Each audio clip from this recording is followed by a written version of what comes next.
Guapa! Que tu saps les fotos aquestes que posen? Sí, sí. A mi me posaran a la boqueria en els nets. Ah, també. Iré a ver, con tu No, no, nieta. no, bueno, no es veu, és la silueta Sí. només.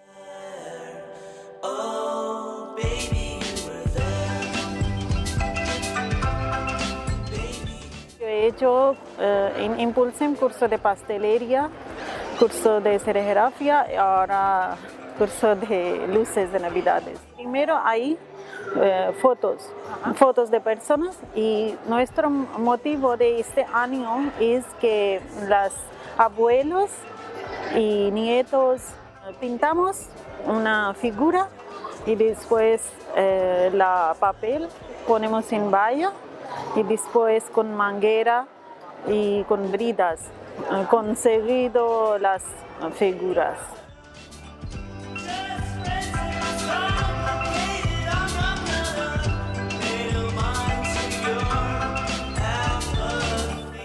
El tema de este año de las luces fue fantástico porque era justo mi primera experiencia de abuela y se dio todo.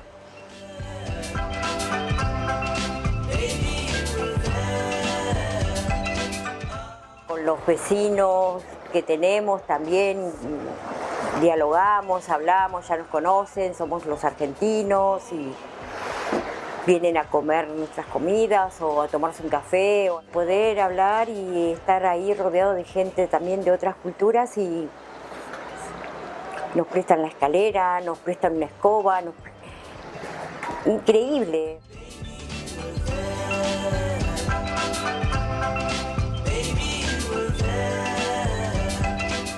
El Raval me'l coneixo de tota la vida, perquè jo soc del Poble Sec i llavors amb el meu pare ja de molt petita veníem a passejar sempre pel carrer Nou de la Rambla i bueno, mai m'ha fet por passar pel Raval, sempre he passejat i anat tranquil·lament amunt i avall.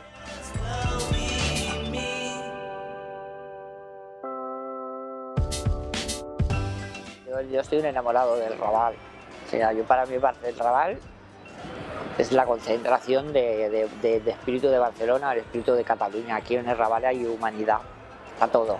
Lo bueno, lo malo, lo respetable, lo no respetable.